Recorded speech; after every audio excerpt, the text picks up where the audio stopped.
በአንድ ወቅት የሰው ልጅ ታሪክ ከእንግዲህ ጦርነት አይኖር በሚል መፈክር ተሞልቶ ነበር ይባላል። ነገር ግን በአሁኑ ሰዓት በቤተ ሙከራዎች ውስጥ የሚሰሩ ገዳይ ቫይረሶች፣ በውቅያኖስ ጥልቀት ውስጥ የምትመለከቷቸው የሚደበቁት የኒውክሌር ሰርጓጅ መርከቦች እንቅስቃሴ፣ በጠፈር ላይ የተሰነጉት የሳተላይት መሳሪያዎች ሌላ ታሪክ እየነገሩን ያሉት። ሰዓታቶች ይቆጥራሉ። ዓለማችን እጅጉን በስትንፋስ ውስጥ ትገኛለች። ይህ የስልጣኔያችን የመጨረሻው ምዕራፍ ሊሆን የሚችልበት ሶስተኛው የዓለም ጦርነት ነው። ጦርነት በወረቀት ላይ የተሳሉ ካርታዎች ፍልሚያ አይደለም። ጦርነት የአንድን አባት ተስፋ፣ የአንዲትን እናት ጸሎትና የአንዲትን ትውልድ ህልም አመድ መሆን ነው። ዛሬ የምንኖርባት ዓለም ከምንጊዜውም በላይ ተሳስራለች። ነገር ግን ከምንጊዜውም በላይ አሁንም ተለያይታለች። በዲፕሎማሲ ጠረጴዛ ጀርባ በፈገግታ ስር ጥርሶች ይፋጫሉ። ታሪክ ራሱን ይደግማል ይባላል። ነገር ግን ሶስተኛው የዓለም ጦርነት ታሪክን ለመድገም እድል አይሰጥም። እሱ ታሪክን ለመደምሰስ ነው ወደኛ የሚመጣው። China says it has started large-scale military exercises around Taiwan. ከ2000 ዓመታት በፊት ፕሌቶ አንድ አስፈሪ እውነት ተናግሮ ነበር። የጦርነት ማብቂያ ያዩት ሙታን ብቻ ናቸው ይላል። ዛሬ ግን ሶስተኛው የዓለም ጦርነት ሲቀሰቀስ ሙታን ብቻ ሳይሆን መላው ምድር ዝምታ ውስጥ ትገባለች። ይህ ጦርነት መጨረሻው ድል ሳይሆን ፍጹም ጸጥታ ይሆናል። በበቀል ስም የሚነሳ ጦርነት ሁሉንም ያወድማል። ጋንዲ እንዳለው አይን ስለ አይን የሚለው መርህ ዓለምን በሙሉ እውር ያደርጋታል ይላል። ሶስተኛው የዓለም ጦርነት ካበቃ በኋላ የሚታይ ሰማይ፣ የሚታረስ መሬት ወይም የሚተነፈስ ንጹህ አየር አይኖርም። ዓለም እውር ብቻ ሳይሆን ባዶም ትሆናለች።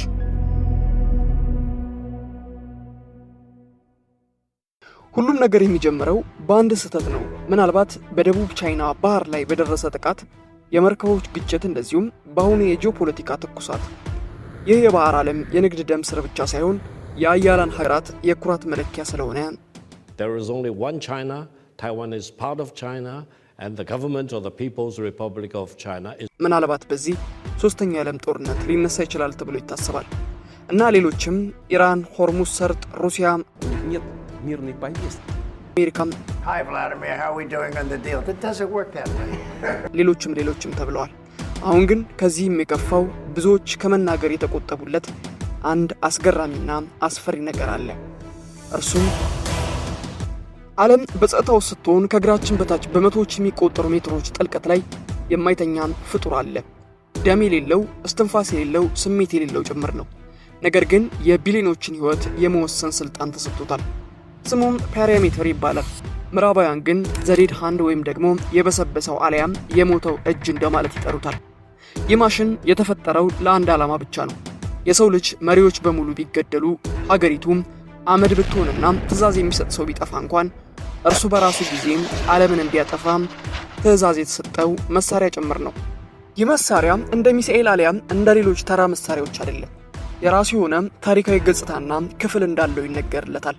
በአንድ ወቅት ዓለም ልትጠፋ የነበረችበት ክስተት ብዙዎች በዚህ መልኩ ሲተርኩት ይደመጣል።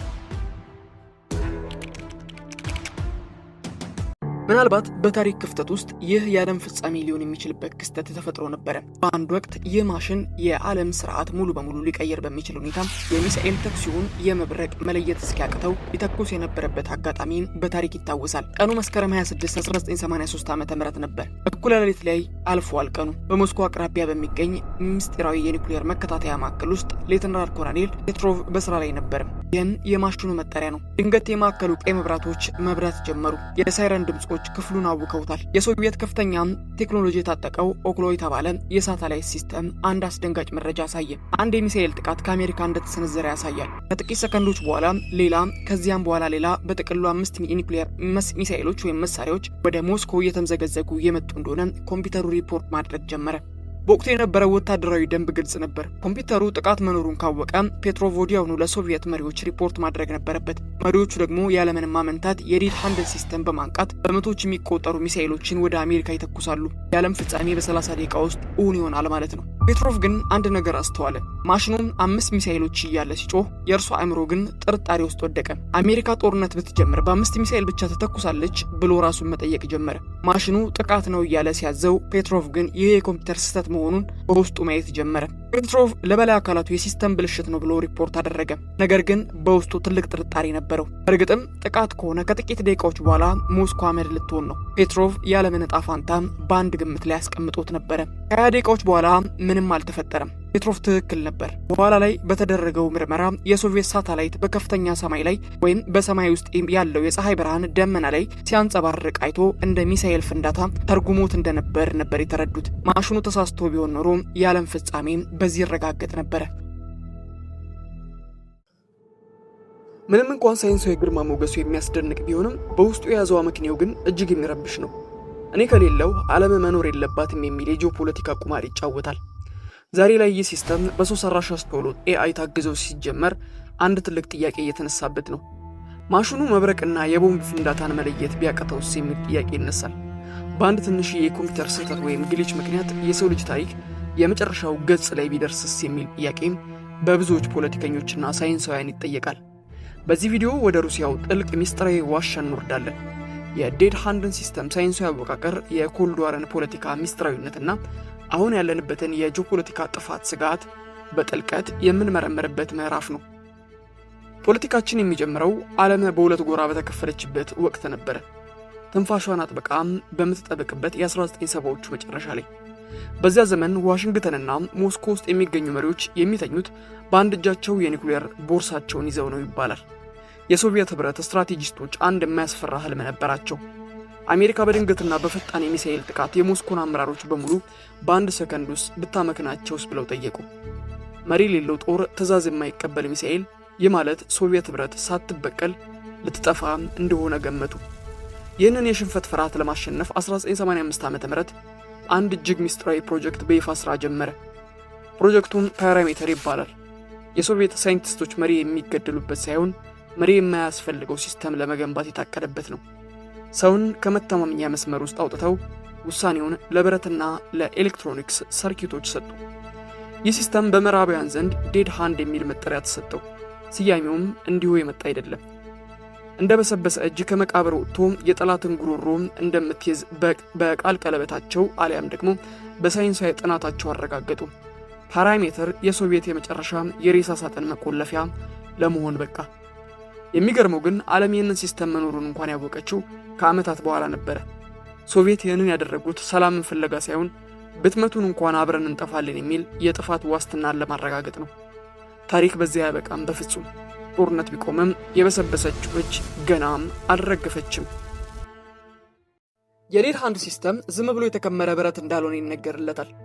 እርሱ ሰፊ የሴንሰሮች ስብስብ እንደሆነ ነው የሚወራው። አርቲፊሻል ኢንተለጀንስ እና እጅግ ውስብስብ የሆኑ ሎጂክ ጌትሶችን በውስጡ ሰብስቧል። ሳይንሳዊ አወቃቀሩ በአራት ዋና ዋና ደረጃዎች ልንከፍላቸው ችለን እናያለን።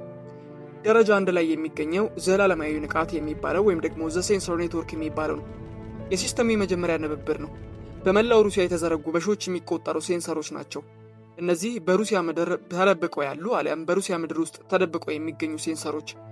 እነዚህ ሴንሰሮች ለሶስት ነገሮች ከፍተኛ ትኩረት ይሰጣሉ አሊያም ደግሞ በጣም ሴንሲቲቭ ናቸው።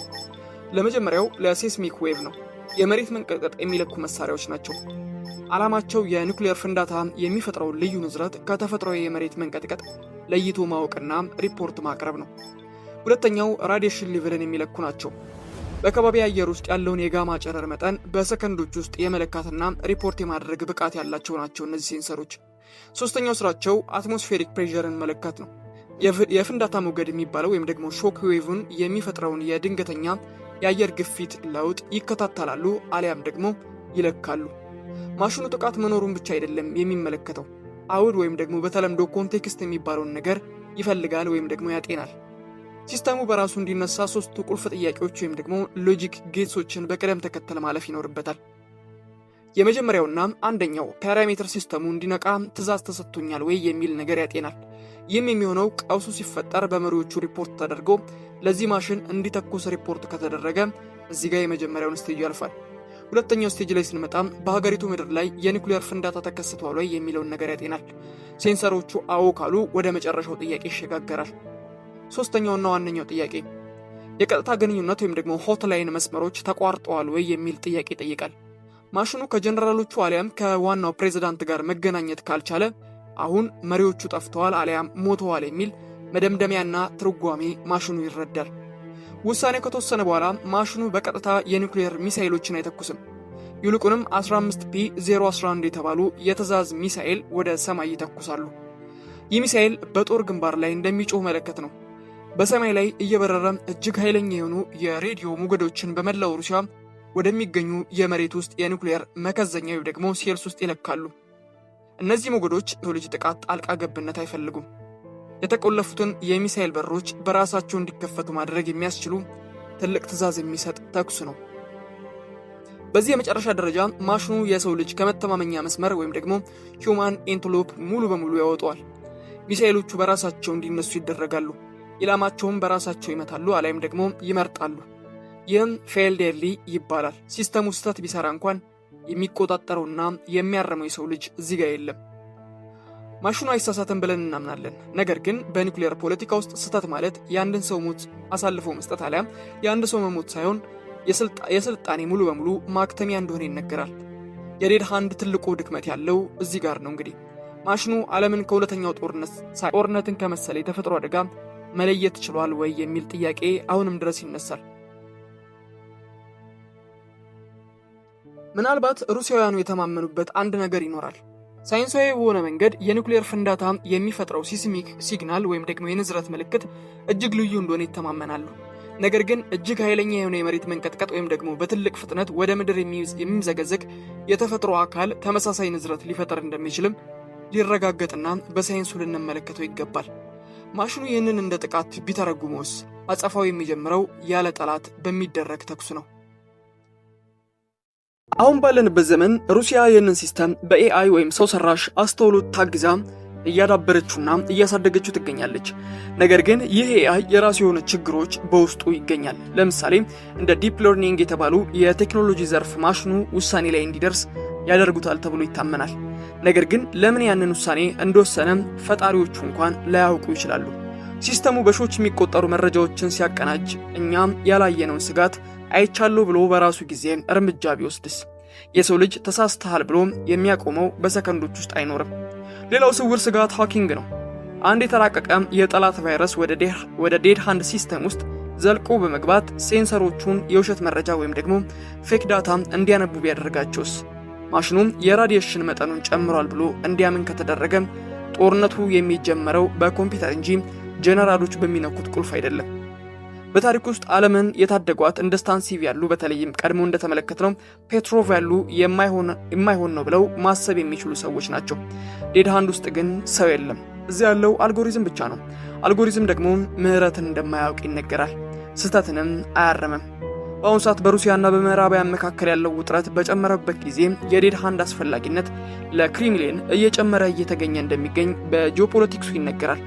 ይህ ሲስተም ዛሬ በ26ም ንቁ ሆኖ ቁጭ ብሏል። የሚያስፈራው ግን ሲስተሙ መኖሩ አይደለም። የሚያስፈራው የሰው ልጅ የራሱን ህልውና ሊሳሳት ለሚችል ማሽን አሳልፎ መስጠቱ ነው። እኛም የፈጠርነው ቴክኖሎጂ እኛን ለማጥፋት የሰው ልጅ ትዕዛዝ የማይፈልግበት ደረጃ ላይ ደርሰናለን።